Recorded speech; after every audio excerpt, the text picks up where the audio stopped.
Hello दोस्तों, मैं हूं मारिया चौधरी और आज की कहानी पंजाब के मोहाली की है।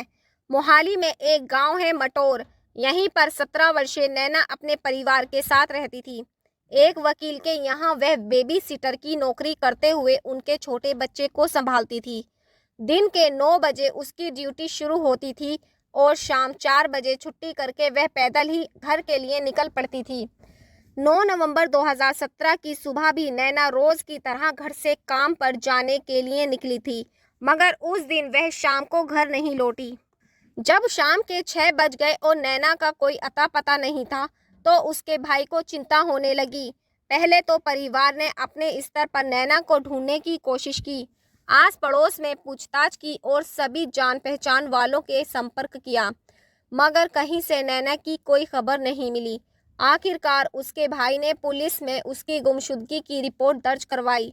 फेज 8 थाना में मामला दर्ज होते ही पुलिस ने भी नैना की तलाश शुरू कर दी। क्योंकि मामला एक नाबालिग लड़की का था, इसलिए पुलिस ने पूरी बात को गंभीरता से लिया और हर जगह छानबीन शुरू की, लेकिन नैना का कोई सुराग नहीं मिला।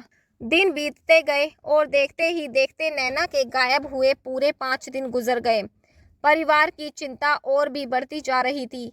हर बीतता दिन उनकी उम्मीदों को थोड़ा और कम कर रहा था, लेकिन उन्हें उसकी तलाश बंद नहीं की थी।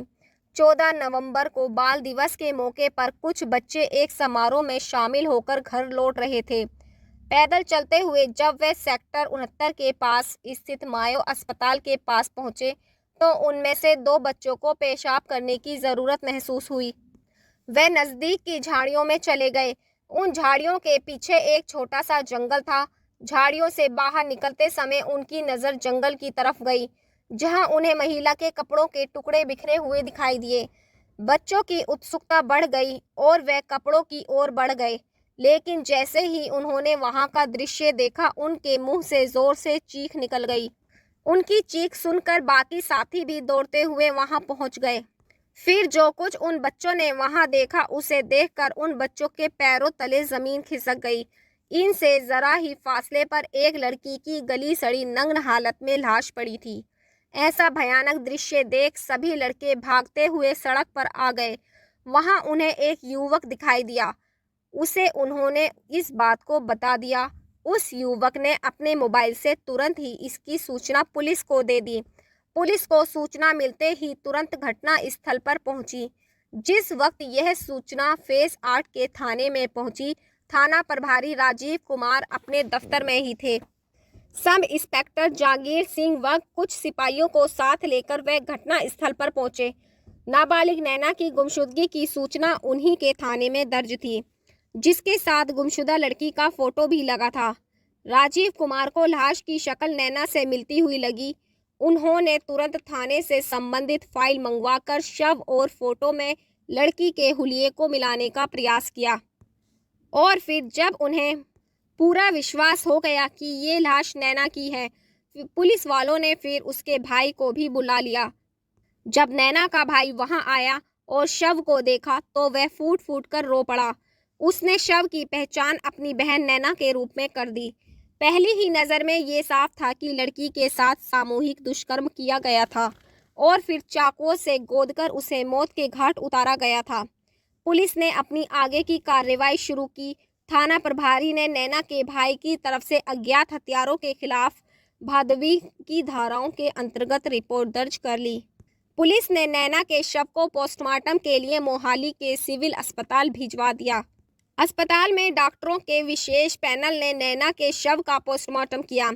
अपनी रिपोर्ट में उन्होंने नैना के शरीर पर तेजधार हथियार के 13 गवाहों का उल्लेख किया और ये भी पुष्टि की कि उसके साथ एक से ज़्यादा पुरुषों ने बलात्कारी हमला किया था। डॉक्टरों ने अपनी रिपोर्ट में मौत का कारण अत्यधिक रक्तस्राव बताया। नैना का बिसरा भी रासायनिक परीक्षण के लिए फॉरेंसिक लैब में भेज दिया गया।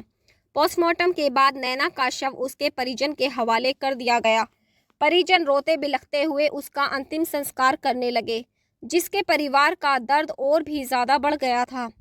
यह एक ब्लाइंड मर्डर केस था, जिसे थाना पुलिस हल करने में सफल नहीं हो पा रही थी।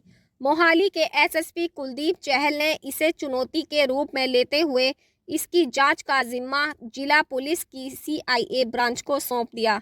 सीआईए इंस्पेक्टर तरलोचन सिंह ने केस की फाइल हाल ही में आते ही तुरंत ली। उन्होंने न केवल इसका गहराई से अध्ययन किया बल्कि घटना स्थल पर जाकर बारीकी से जांच भी की। हालांकि घटना को हुए काफी दिन बीत चुके थे, ऐसे में उन्हें घटना स्थल से हत्या से संबंधित कोई भी क्लू मिलने की उम्मीद नहीं थी। लेकिन उन्हें क्लू की जरूरत भी नहीं थी। अपने पुलिस के अनुभव में उन्होंने ना जाने कितने ब्लाइंड मर्डर केस सॉल्व किए थे। उन्होंने घटना स्थल का बारीकी से अध्ययन करके एक एक नुक्ते को जोड़कर अपराधी तक पहुंचने का प्रयास किया। इसके बाद उन्होंने घटना स्थल की फिर से फोटोग्राफी कराई और फाइल का ठीक से अध्ययन किया। नक्शा और फोटो सामने रखकर इंस्पेक्टर तरलोचन सिंह ने उनका घटना स्थल से मिलान करते हुए एकाग्रचित्त होकर अपनी अलग तरह की जांच शुरू की। उन्होंने लाश बरामद होने के समय खींचे गए फोटो को भी बड़े ध्यान से देखा। एक फोटो में जमीन की मिट्टी पर एक ऐसे हाथ की छाप उभर रही थी जो किसी युवती का लग रहा था। ये मृतक का हाथ भी हो सकता था, लेकिन तरलोचन सिंह ने इस मुद्दे को यहीं खत्म नहीं किया। उन्होंने फोटो के आधार पर उस जगह की तलाश करने का निर्णय लिया जहां का ये फोटो लिया गया था। अनुमान और प्रयासों के आधार पर वह जगह मिल गई, लेकिन हाथ की छाप अब वहां नहीं थी। अब तक उस स्थान पर शायद धूल और मिट्टी भर गई थी। तरलोचन सिंह ने इस जगह को आसपास से खुदवाया तो वहां से हरे रंग की कांच की चूड़ी का एक टुकड़ा उनके हाथ लग गया। उन्होंने उसे अपने पास संभाल कर रख लिया और उस टुकड़े को लेकर एसएसपी चहल के पास पहुंचे। तरलोचन सिंह ने सीधा कहा कि इस ब्लाइंड मर्डर केस में कोई ना कोई लड़की शामिल है। उन्होंने यह भी बताया कि यह मामला सामूहिक दुष्कर्म का है, लेकिन उन्होंने कहा कि यह सब बदला लेने के इरादे से भी हो सकता है। उनका कहना था कि किसी लड़की ने इस लड़की से बदला लेने के लिए पहले उसका सामूहिक दुष्कर्म कराया और इसका मर्डर करवा दिया। तरलोचन सिंह ने यह भी स्पष्ट किया कि गैंग रेप तो हुआ, लेकिन मर्डर इस लड़की ने खुद अपने हाथों से किया है। उन्होंने बताया कि ऐसा करते समय उसने दूसरे की मदद जरूर ली होगी। जब एसएसपी ने पूछा कि आखिर ऐसा कौन सा क्लू उनके हाथ लगा है जिससे वह इतने उत्साहित हैं, और तरलोचन सिंह ने हरे रंग की चूड़ी का टुकड़ा निकालकर दिखाया। भी की रिकॉर्ड में दर्शाया गया है कि मृतका ने लाल रंग की चूड़ियां पहन रखी थीं। इस मामले में अब तक पुलिस की कार्रवाई यही थी कि पिछले कुछ समय में पकड़े गए गैंगरेप आरोपियों को बुडेल जेल से ट्रांजिट रिमांड पर लिया। उनसे इस केस के बारे में गहन पूछताछ की जाती थी। मुखबिरों की मदद से कुछ संदिग्ध लोगों पर भी शिकंजा कसा गया था, लेकिन पुलिस की पूछताछ में उन्हें बेगुनाह पाया गया और हरी झंडी दे दी गई। इसके बाद छानबीन का सारा कार्यक्रम बदल दिया गया। अपने अन्य प्रयासों के अलावा सीआईए इंस्पेक्टर तरलोचन सिंह ने इस मामले पर अपने खास मुखबिरों को नियुक्त किया। 10 जनवरी 2018 को इंस्पेक्टर तरलोचन सिंह के एक खास मुखबिर ने आकर उन्हें इस केस के बारे में अहम सूचना दी। इस सूचना के अनुसार नैना के पड़ोस में एक औरत शीला अपनी बेटी पूजा के साथ रहती थी। उन्हीं दोनों ने पहले अपने साथियों से नैना का रेप करवाया, फिर उसे मौत के घाट उतार दिया। आप उनसे पूछताछ करो, सब पता चल जाएगा। आज ये लोग यहाँ से निकलकर भागने वाले हैं। इंस्पेक्टर तरलोचन सिंह ने उसी वक्त अपनी पुलिस पार्टी तैयार करके मुखबिर को साथ लिया और उसकी बताई जगह पर छापा मारा। वहां पर एक औरत व एक युवती के अलावा एक अन्य शख्स पुलिस के हत्थे चढ़ गया। मालूम पड़ा इनके साथ एक और भी आदमी था जो किसी तरह फरार होने में सफल हो गया था। काबू में आए तीनों लोगों को सीआईए के पूछताछ केंद्र में भी लाया गया कि तीनों ने नैना को कत्ल किए जाने का अपना अपराध स्वीकार कर लिया। इस आधार पर उन्हें अदालत में पेश करके कस्टडी रिमांड पर लिया गया। रिमांड की अवधि में हुई गहन पूछताछ के दौरान इन तीनों ने जो कुछ पुलिस को बताया उससे अपराध की एक अलग ही कहानी सामने आई।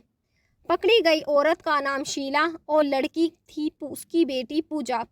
इनके साथ पकड़े गए एक शख्स का नाम था मक्खन। जो शख्स भागने में सफल हो गया था उसका नाम था रहून। शीला उत्तर प्रदेश के जिला देवरिया की रहने वाली थी।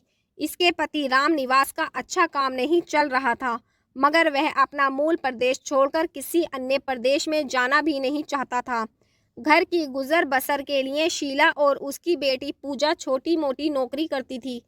शीला बड़ी हो रही थी, घर वालों को उसकी शादी की चिंता स्वाभाविक ही थी। रोजगार की तलाश में शीला कुछ साल पहले पति से अनुमति लेकर बेटी पूजा के साथ मोहाली आ गई।